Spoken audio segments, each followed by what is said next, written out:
Hello hi everyone అండి. మారుతి సాహిత్య channel ప్రేక్షకులకు స్వాగతం సుస్వాగతం అండి.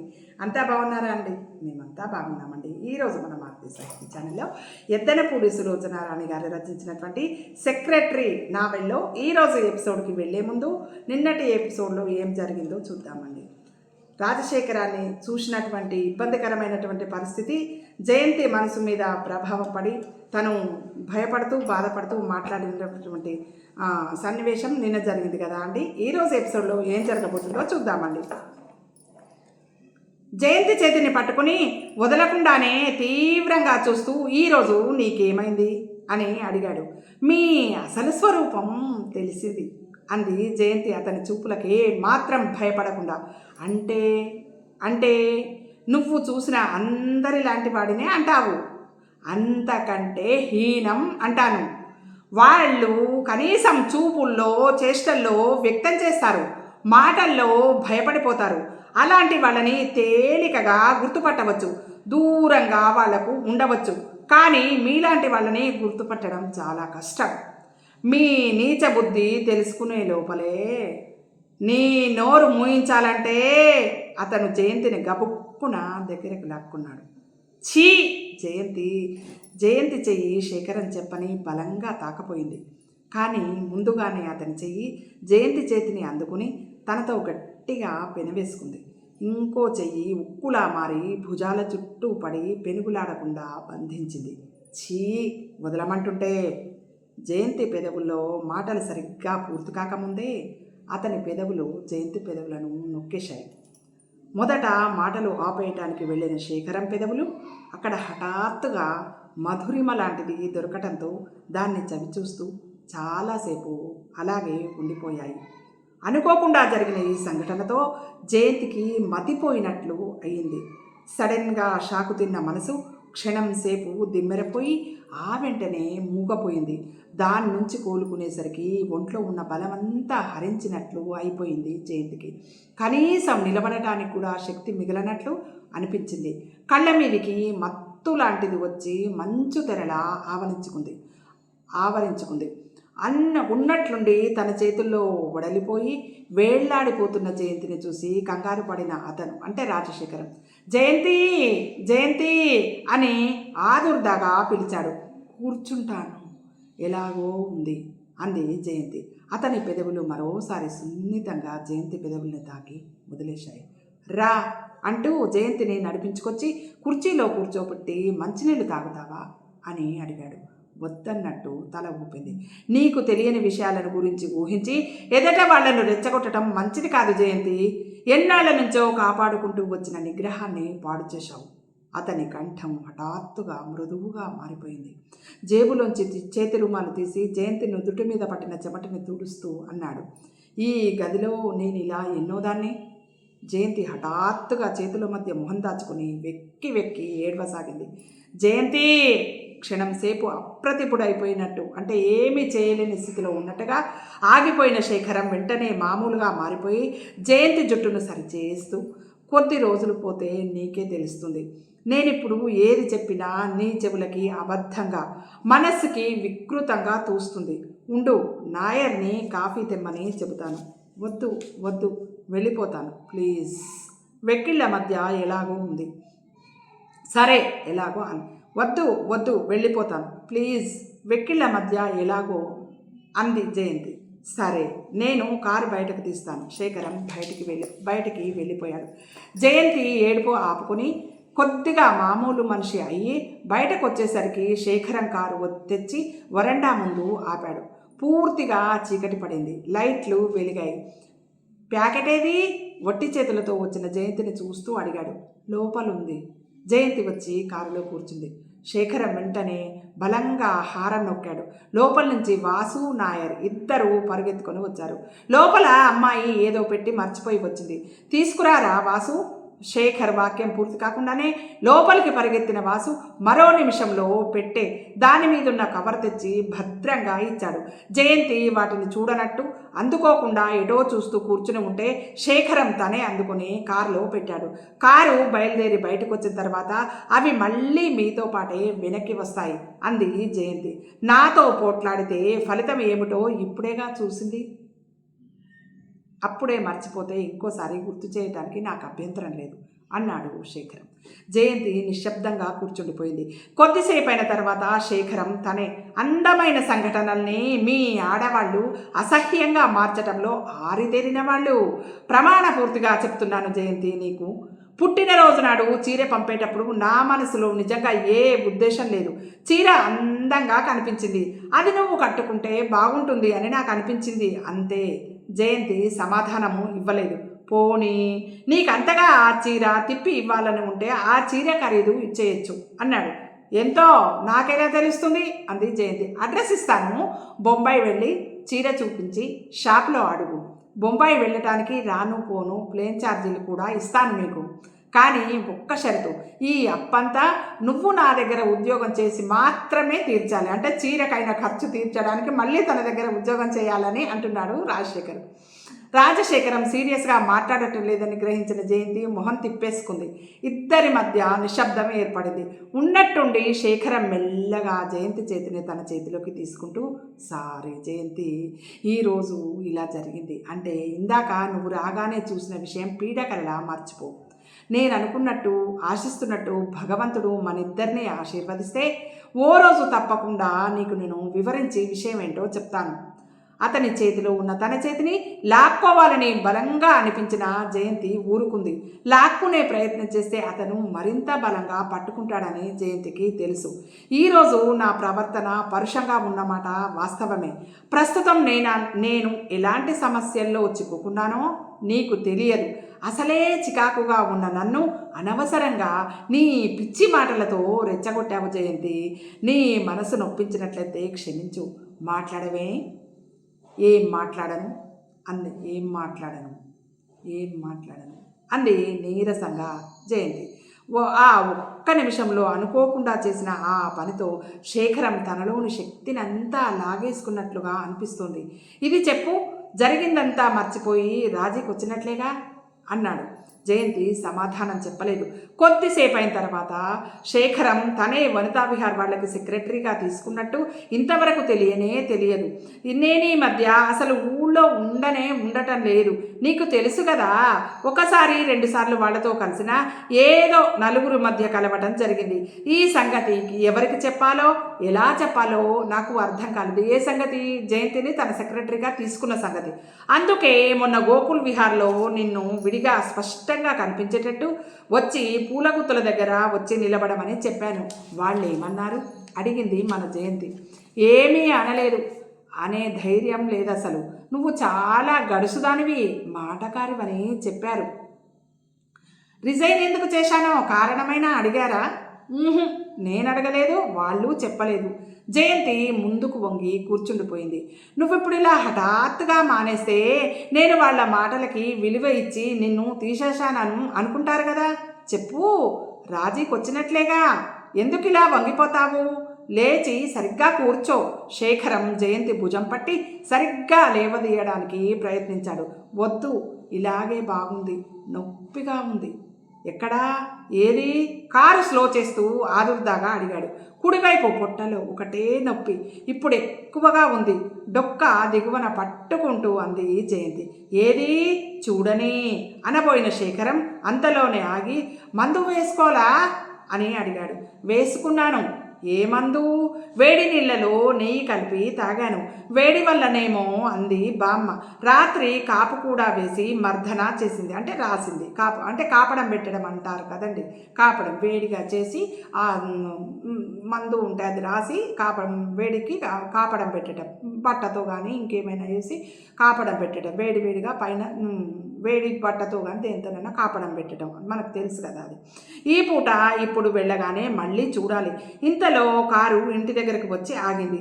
రాజీకి వచ్చానని ఒప్పుకున్నట్లేగా అంటూ శేఖరం కవర్లో ఉన్న కాగితం తీసి చించేస్తూ, ఇలాంటి పిచ్చి పనులు ఇంకెప్పుడు చెయ్యకే అన్నాడు, చీరే పెట్టే జయంతి చేతికి అందిస్తూ. అది చూడనట్లు క్రిందికి దిగబోయింది. అది చూడనట్టే కిందికి దిగబోయింది జయంతి. అతని వెంటనే జయంతి చెయ్యి పట్టి ఆపి, నువ్వీ చీర తీసుకెళ్ళకపోతే నేను దిగివచ్చి మీ బామ్మతో జరిగిందంతా చెప్పి కట్టుకున్న చీర ఇవ్వటం మర్యాద అవునేమో చెప్పమని అడుగుతాను అన్నాడు. తెలుసు కదా, జయంతికి శేఖరన్ దగ్గర ఉద్యోగం చేస్తున్నట్టు బామ్మకు తెలీదు. మంచిగానే వీక్ పాయింట్ బాగానే పట్టుకున్నాడు శేఖరన్. జయంతి క్షణంసేపు శేఖరం కళ్ళలోకి చూసి వెంటనే గభాన్న పెట్టె గుంజుకొని దిగేసి ఇంటివైపు పరిగెత్తింది. వెళ్లే ముందు వెడుతున్నాను అని కూడా చెప్పనే లేదు. ఇంటివైపు పరిగెత్తుకుంటూ మధ్యలో ఆగి కడుపు పట్టుకుని వంగి నడవటం కనిపించింది శేఖరానికి. ఏ నొప్పి అది అని కనుబొమ్మలు ప్రశ్నార్థకంగా ముడుచుకున్నాయి శేఖరానికి. క్షణంసేపు దిగి జయంతి ఇంటికి వెళ్ళి చూడాలని అనిపించినా మరుక్షణంలోనే ఆ ప్రయత్నం మానుకుని వెళ్ళిపోయాడు శేఖరం. లోపలికి వస్తూనే జయంతి మంచం మీద పడి 3 అంకెలా ముడుచుకుపోయింది. ఎంత నీరసంగా ఉంది ఈరోజు, ఎంత అసహ్యకరమైన పరిస్థితులు చూసింది. మధ్య ప్రాణం పోతున్నట్టు అనిపించే ఈ బాధ ఒకటి. రాజశేఖరం మాటలు ఇంకా చెవుల్లో గింగురుమంటున్నాయి. అలా పడుకున్నావేమే? బామ్మగారు దగ్గరగా వచ్చి అడిగింది. ఏం లేదు, ఊరికినే కడుపులో బాధగా ఉంది. నిన్న కాపు వేసిన చోటేనా? మళ్ళీ వేస్తాను, కొంచెం కాఫీ తెస్తాను, తాగు అంది బామ్మగారు. వద్దు బామ్మ, నాకు తాగాలని లేదు, మంచం మీద మరింత ముడుచుకుపోతూ అంది జయంతి. ఏది ఒళ్ళు చూడని మొహం అలా వాడిపోయి ఉందెందుకు అంటూ జయంతిని పట్టి చూసి, అయ్యో జ్వరంగా ఉందే, వేడిగా ఉంది అంది. ఏం లేదని చెప్పటంలా, ఎండలో తిరిగాను అంతకు తప్ప ఏం లేదు, గోడ వైపు తిరుగుతూ అంది జయంతి. ఎందుకో ఎప్పుడూ లేంది ఈరోజు బామ్మ మాటలు కూడా విసుగొస్తున్నాయి జయంతికి. లేదంటే సరిపోతుందా? అయినా ఏం ఉద్యోగమో ఏం తిరుగుడో. బామ్మగారు కాఫీ తీసుకురావడానికి వెళ్ళింది. ఆ రోజు జయంతికి నొప్పి తగ్గలేదు. ఆ రాత్రి జయంతికి నొప్పి తగ్గనే లేదు. బామ్మగారు నొప్పి ఉన్న చోట జయంతి గిలగిలలాడుతున్నా వినకుండా బలంగా తోమి, అంటే గట్టిగా ఇట్లా చేతితో రుద్దుతారు కదా, దాన్ని తోమడం అంటారు. తోమడం అంటే అంట్లు తోమడం ఒకటైతే, దాని ఒంటి మీద కూడా అట్లా పెట్టి దీన్ని ఇట్లా తోమడం అంటారు. అది చాలా వరకు తెలుస్తుంది, ఎవరికైనా తెలియకపోతే. బాగా గిలగిలలాడుతున్న బలంగా తోమి వేడి నీళ్ళతో కాపడం పట్టింది. వాళ్ళు అనుకున్నట్లు అది వేడి చేసింది కాదు, ఎండ తగిలి అలసిపోవటం కూడా కాదు. మర్నాడు వెన్నెముకలోంచి చలి రావటం మొదలుపెట్టింది. మంచం మీద నుంచి లేవలేకపోయింది. బాధ కూడా అపరిమితమైంది జయంతికి. అమ్మాయి, కారు వచ్చిందమ్మా అంది బామ్మగారు. ఒంట్లో బాగాలేదు, రాలేనని చెప్పు. కాదు రానని చెప్పు, నాకు తెలుసు, నాకు ఈ బాధ తగ్గదు బామ్మ. మత్తుగా పడుకొని మగతగా ఎక్కడికో ఆలోచిస్తూ అంది జయంతి. ఒకవేళ తనకేదైనా అయితే బామ్మకి దిక్కెవరు? తను చచ్చిపోయినందుకు బాధపడదు, కానీ ఒంటరిగా బామ్మ ఈ లోకంలో ఏమవుతుంది?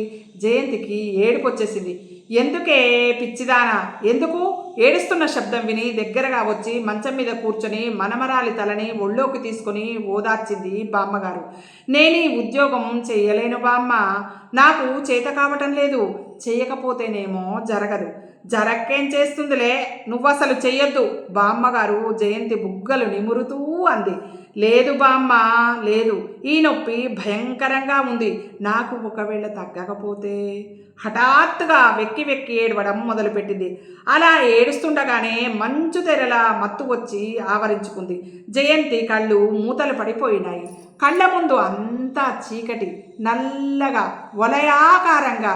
తన ముందున్న చీకటిలో ఏం చేస్తుందో, అసలు ఎక్కడుందో ఎంత ప్రయత్నం చేసినా జయంతికి అర్థం కావటం లేదు. ఉండి వెన్నెముకలోంచి వస్తున్న చలితో ఒళ్ళంతా జలధరిస్తున్నది. అంత బాధలోనూ జయంతి బామ్మ కోసం అరుస్తుంది, వెతుక్కుంటోంది. తనలా చాలామంది చీకటిలో ఎవరి వాళ్ల కోసం వాళ్ళు వెతుక్కుంటున్నారు. సూర్యుడు వెలుగు కోల్పోయాడు. వెధవ సైన్సు, వెధవ ప్రయోగాలు. మరో విధంగా ఎవరైనా కృత్రిమమైన వెలుగు కనిపెట్టే వరకు మనుషులంతా ఇలా చీకట్లో కొట్టుమిట్టాడవలసిందేనా? ఎవరో బాధతో భయంతో గొణుక్కుంటున్నారు. జయంతికి ఇదేదో ప్రపంచమంతా అయిపోవడానికే వచ్చింది అనిపించింది. నడవకుండా తేలిపోతూనే చేతులు చాచి తడుముకుంటూ వెళ్ళిపోతున్న జయంతికి ఎవరిదో చెయ్యి తగిలింది. ఆ చెయ్యి తగలగానే జయంతిని గట్టిగా బలంగా పట్టుకుంది. భయంతో కెవ్వుమంది జయంతి. జయంతి, భయపడకు, నేను అన్నాడు చెయ్యికి సంబంధించినటువంటి మనిషి. బామ్మ కాదు కాదు బామ్మేవి భగవాన్. జయంతి ఏడవటం మొదలుపెట్టింది. పర్వాలేదు, నేనున్నానుగా, ఇద్దరం కలిసి వెతుకుదాం, భయపడకు, ధైర్యం చెబుతున్నట్టు అన్నాడు అతను. మీరెవరు గుర్తుపట్టలా? మీరు మీరు నీరసంగా ఎలాగో ఉండి తూలుతూ అతి తేలికగా ఉన్న జయంతి వేగంగా కదిలిపోతుంది. అతను జయంతిని అలా వెళ్ళిపోకుండా ఉండటం కోసం ఎత్తి భుజాన వేసుకున్నాడు. వెలుతురు ఇంకా రానేలేదా? ఎవరన్నారు? ఎవరో అనుకుంటున్నారు. నువ్వు నమ్మేశావు అంతేనా? అతని నవ్వును బట్టి శేఖరం అని తెలిసింది. జయంతిని ఆ భుజం మీద నుంచి ఈ భుజం మీదకి మార్చుకుంటూ నడుస్తున్నాడు. మనం చాలా లోతైన లోయలో ఉన్నాం. కొంత దూరం పోయి ఒక కొండ ఎక్కి వెడితే వెలుగు వస్తుంది. బరువుగా లేను నేను, పావురాయి ఈకలా ఉన్నావు అంటే బరువు లేవు అని. జయంతి మొహంలో ఆవిరి లాంటిది వచ్చింది. కొద్దిసేపు అయిన తర్వాత నిట్టూర్పు విడుస్తూ, ఎన్ని మాటలు అన్నాను మిమ్మల్ని, అయినా ఈ చీకటిలో నాకు సాయం చేస్తున్నారు. మీకు నా మీద కోపం రాకపోవడం కేవలం నా అదృష్టం కాదు. నీ మీద నాకెప్పుడూ కోపం లేదు. జయంతి మాట్లాడలేదు. మాట్లాడేందుకు కూడా ఓపిక లేనంత నీరసంగా ఉంది జయంతి. అతను జయంతిని ఎత్తుకొని అలసటనేది లేకుండా నడుస్తున్నాడు. అదిగో నాకు వెలుగు కనిపిస్తోంది. హఠాత్తుగా అతని మెడ చుట్టూ చేయి వేసి తన బరువు ఆపుకుంటూ అరిచింది జయంతి. వెలుగుని చేరుకోవాలంటే మనం ఇంకా చాలా దూరం నడవాలి. అలాగా? జయంతి నిరాశగా చూస్తూ అంది. మళ్ళీ ఉన్నట్టుండి లేవబోయి వాలిపోతూ, బామ్మేది? మీరు బామ్మను వెతకరే అంది. వెతుకుతాను అన్నాడు అతను క్లుప్తంగా. నాకు నిద్ర వస్తోంది. నేను కోరుకునేది కూడా అదే. నిద్రపోయిన మనుషులు, చచ్చిపోయిన మనుషులు బరువు ఎక్కువ అంటారు. నిద్రపోమ్మని చెప్పలా? నువ్వు నాకు బరువేం కాదని ఇందాకే చెప్పానుగా. జయంతి తల మీద చెయ్యి వేసి జుట్టు నిమురుతూ అన్నాడు. అతను అలా నడుస్తూనే ఉన్నాడు. జయంతిని నిద్ర లాంటిది ఆవరించుకుంది. అది పూర్తి నిద్ర కూడా కాదు. ఉన్నట్టుండి ఎక్కడి నుంచో చల్లటి గాలి వీచసాగింది. ఆ గాలి పీలుస్తుంటేనే నరాల్లోకి కొత్త శక్తి వచ్చినట్టు అనిపిస్తుంది. అమృతం తాగినట్టు అనిపిస్తుంది. గుండెల నిండా గాలి పీల్చటంలో అంత అద్భుతమైన అనుభవం ఇంతవరకు తనెప్పుడు చూడలేదు. గుండెల నిండా గాలి పీల్చుకుంది. రాజశేఖరం ఏడి? తననింతవరకు భుజం మీద వేసుకుని నడిచాడు. అంతా వెలుగు. ఆ వెలుగులో ఏది స్పష్టంగా కనిపించడం లేదు. రాజశేఖరం లేడు. అదంతా కళ, భ్రమ, వట్టి ఊహ. మరి తను ఎక్కడ ఉన్నట్టు? పోనీ అది తెలియటం లేదు. ఈ గాలి ఎక్కడి నుంచి వస్తున్నది అసలు? స్వర్గంలో నుంచేనా? అంతే అయి ఉండాలి. భూమి మీద గాలి ఇంత హాయిగా ప్రాణం పోస్తున్నట్టుగా ఉంటుందా? జయంతి మెల్లగా కళ్ళు తెరిచేసరికి ప్రక్కన కూర్చున్న బామ్మగారు ఎలా ఉంది అని మీదకు వంగి అడగసాగింది. బామ్మ? జయంతి చేతి కోసం తడుముకుంటూ పిలిచింది. హమ్మయ్య, అదంతా కలన్నమాట. ఎంత భయపడింది తను. జయంతి బలంగా ఉన్న చెయ్యి వచ్చి జయంతి చేతిని పెనవేసుకుంది. ఆ చెయ్యి బామ్మది కాదు, ఇంకెవరిదో. జయంతి అని పిలుస్తున్నారు. చెయ్యి వచ్చి పెనవేసుకుంది. ఆ చెయ్యి మాత్రం బామ్మది కాదు, ఇంకెవరిదో. జయంతి! ఈసారి ఆ కంఠం గుర్తు తెలిసింది. అది రాజశేఖరం గారిది. ఎందుకిలా అతని అనుభూతి తనని నీడలా వెంటాడుతోంది? లాభం లేదు. తనకసలు మెలకువ రాలేదు. ఎక్కడుందో ఏం చేస్తుందో అర్థం కావడం లేదు. మెలకువ రాలా? ఎంత పెనుగులాడినా నాకు మెలకువ రావడం లేదు. ఎంత పెనుగులాడినా నాకు మెలకువ రావడం లేదు. నీరసంగా అంది జయంతి. పోనీలే, నిద్రపో. నాకెందుకు మెలకువ రాదు? అసలు నేనెక్కడున్నాను? బ్రతికున్నానా? చచ్చిపోయానా? ఏది తెలియటం లేదు. జయంతి పాపం ఏమి తోచక ఏడవడం మొదలుపెట్టింది. ఏడవకు, నిద్రపోవటానికి ప్రయత్నం చెయ్యి. నీకు నిద్రలో సరిగ్గా మెలకువ రాలేదు అంది. జయంతి తలను ఎవరో ఒళ్ళోకి తీసుకున్నారు. మీరు కళ్ళు మూసుకునే అంది జయంతి. నేనెవరో తెలుస్తున్నదా? నా కంఠం గుర్తుపట్టావా? ఆదుర్దాగా అడిగింది ఆ స్వరం. శేఖరం, రాజశేఖరం అనుకుంటా, అస్పష్టంగా అంది జయంతి. అవును, రాజాని. జయంతికి దగ్గరగా మెల్లగా అంటున్న ఆ స్వరంలో రిలీఫ్ కనిపించింది. నిద్ర వస్తున్నది. ఇది నిద్రేనా? నాకు మళ్ళీ మెలకువ వస్తుందా? శేఖరం చేతిని పెనవేసుకుంటూ నీరసంగా స్పష్టంగా అడిగింది జయంతి.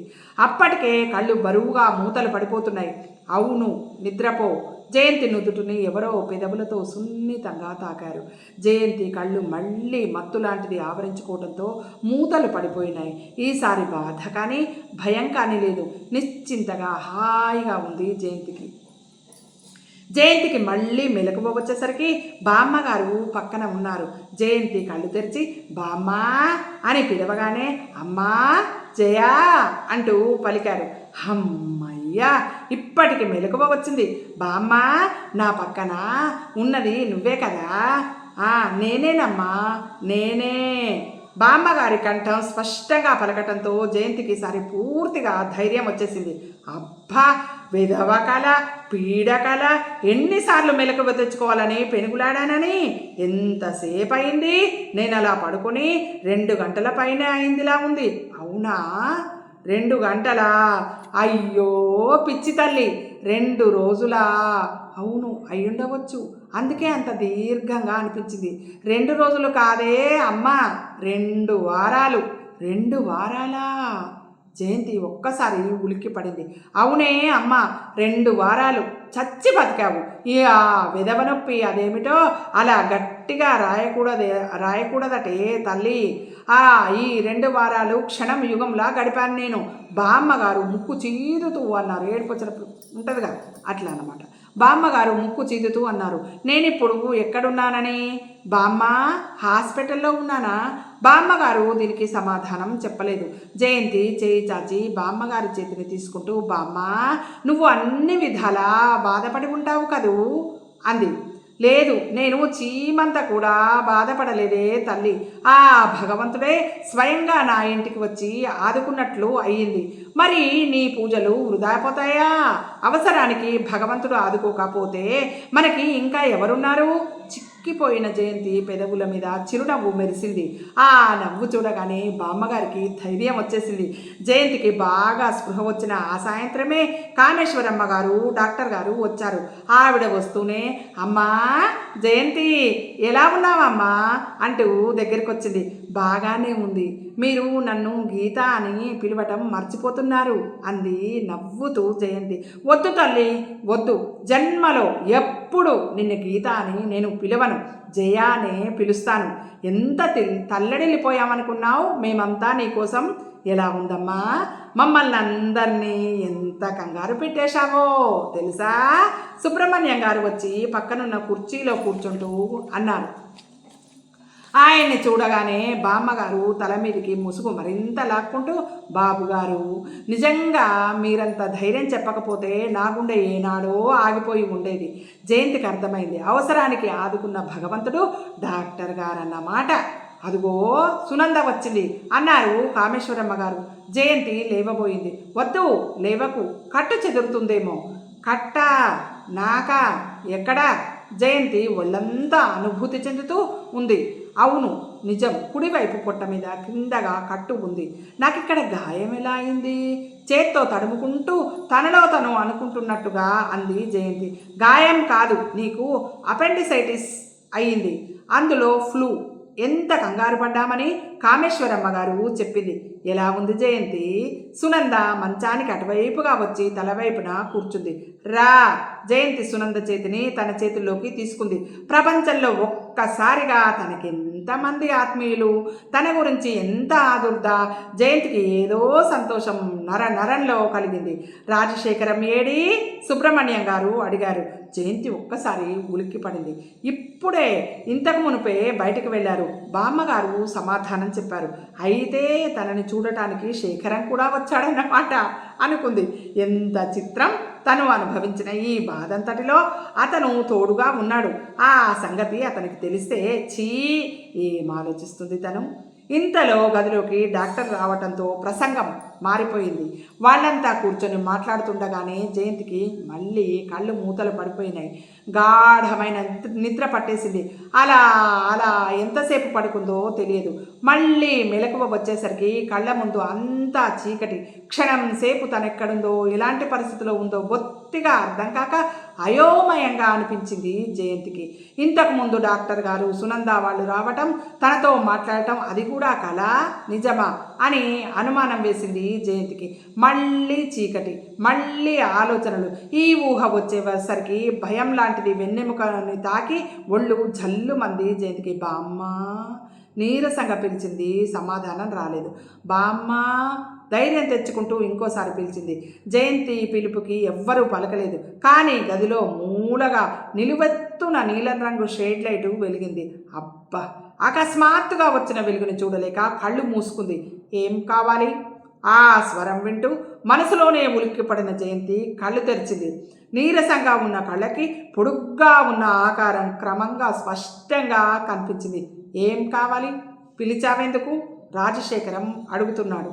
మాట పలుకు లేకుండా చూస్తుండిపోయిన జయంతి సమాధానం చెప్పలేదు. అతను కూడా చూస్తూ నిలబడిపోయాడు. ఇద్దరి కళ్ళు కలుసుకుని చూపులు బంధించుకున్నాయి. జయంతి అనుమానం స్పష్టంగా కొట్టొచ్చినట్టు కనిపిస్తుంది. అతని కళ్ళల్లో చిరునవ్వు నిశ్చింతగా నిశ్చలంగా కనిపిస్తోంది జయంతికి. ఏం కావాలి? గాలి లేదు, చెమట వేస్తోందా? మంచానికి దగ్గరగా నిలబడిన అతను మృదువుగా అడిగాడు. దాహం వేస్తుంది. అసలే దాహంతో మెలకు వచ్చిన జయంతికి బామ్మగారి స్థానంలో రాజశేఖరం కనిపించడంతో నాలిక మరింత తడారిపోయినట్టు అనిపించింది. అతను వెళ్ళి గ్లాస్తో నీళ్లు తీసుకొచ్చి ఇచ్చాడు. జయంతి లేచి కూర్చోబోయింది. ఆగాగు, లేవకు అంటూ వారించి వచ్చి మంచం మీద తలవైపుగా కూర్చొని కుడి చేతిని జయంతి భుజాల కిందకు పోనిచ్చి లేవదీసి కూర్చోబెట్టి ఎడం చేత్తో తాగించాడు. అతని వైపు చూస్తూనే నీళ్లు తాగింది జయంతి. ఎందుకలా చూస్తావు? జయంతి తాగటం పూర్తయిన తర్వాత ఇంకా అలాగే పట్టుకుని అడిగాడు. మీరు నేనెవరో గుర్తు రావడం లేదా? మంచినీళ్ళు తియ్యగా ఉన్నాయి. అతని చూపుల్లోంచి తన చూపులు విడదీసుకుంటూ అంది. గ్లూకోజ్ వేశాను. చెప్పు, నేనెవరో నీకు తెలియటం లేదు? తెలుస్తుంది, కానీ మీరు... జయంతి వాక్యం పూర్తి చేయలేకపోయింది. అతను మరేం ప్రశ్నించలేదు. వెనక్కి వాల్చి పడుకోబెట్టి లేచి వెళ్ళి గ్లాసు టేబుల్ మీద పెట్టేశాడు. జయంతి కళ్ళు వెడల్పు చేసుకొని అతని ప్రతి కదలికను జాగ్రత్తగా గమనిస్తుంది. తిరిగి వచ్చి అతను మంచం పక్కగా పడక కుర్చీలో కూర్చుంటూ నిద్రపో అన్నాడు. బామ్మేది? అవతలి గదిలో నిద్రపోతుంది. ఆవిడకి మళ్ళీ గుండెల్లో నొప్పి వచ్చింది. జయంతి మౌనం వహించింది. పిలవాలా? వద్దన్నట్టు తలుపి మళ్ళీ కళ్ళు మూసుకుంది జయంతి. మనసు ఏమీ ఆలోచించలేని స్థితిలో ఉంది. తానెక్కడ ఉంది? ఈ గదిని చూస్తుంటే హాస్పిటల్ కాదని తెలుస్తుంది. పక్కన అతనెందుకు ఉండాలి? అంటే రాజశేఖరం.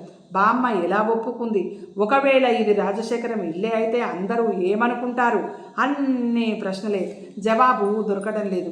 కళ్ళు మూసుకున్న జయంతికి చాలాసేపు అయిన తర్వాత శేఖరం చెయ్యి చాచి తన నుదురు తాకి జ్వరం ఉందో లేదోనని చూడటం, మెల్లగా జుట్టు పైకి తీసి సవరించడం తెలుస్తుంది. అంత నీరసంలో కూడా జయంతి మనసు భయంతో సిగ్గుతో ముడుచుకుపోయింది. ఇతనికి ఇంత చనువు, ఈ అధికారం నా మీద ఎప్పుడొచ్చింది? ఎవరిచ్చారు? లేక బామ్మ లేదు కదా అనే ధైర్యమా? కానీ ఆ స్పర్శలో ఎంత ఆప్యాయత ఉంది! జయంతికి హఠాత్తుగా ఆ చేతిని తన చేతుల్లోకి లాక్కొని దాన్ని పెనవేసుకొని నిద్రపోవాలని అనిపించింది. కానీ క్రమంగా మళ్ళీ మత్తులో మూతలు పడసాగాయి కళ్ళు. బాగా నిద్రలోకి జారిపోయే ముందు ఒకసారి కళ్ళు తెరిచి చూచింది. గదిలో లేత నీలం రంగులో లైటు ఆహ్లాదకరంగా వెలుగుతూనే ఉంది. శేఖరం 2 చేతులు తల కింద పెట్టుకుని పైకి చూస్తూ ఏదో ఆలోచిస్తున్నాడు. అతని వైపు అలా చూస్తుండగానే కళ్ళు మూతలు పడిపోయాయి జయంతికి. ఇది ఈరోజు ఎపిసోడ్ అండి. ఈ ఎపిసోడ్ మీకు నచ్చినట్టయితే లైక్ చేయండి, షేర్ చేయండి. మన మార్తి సాహిత్య ఛానల్ని సబ్స్క్రైబ్ చేయండి. మనందరం ఆనందంగా, ఆరోగ్యంగా, సుఖంగా, సంతోషంగా వెళ్ళవేళలా ఉండాలని మనస్ఫూర్తిగా కోరుకుంటూ మీ అందరి ఆశీస్సులు, ప్రేమ, ఆదరాభిమానాలు మన మార్తి సాహిత్య ఛానల్కి వెళ్ళవేళలా ఉండాలని మనస్ఫూర్తిగా కోరుకుంటూ రేపటి ఎపిసోడ్లో మళ్ళీ కలుసుకుందామండి. ఉంటానండి, మీ మార్తి సాహిత్య ఛానల్.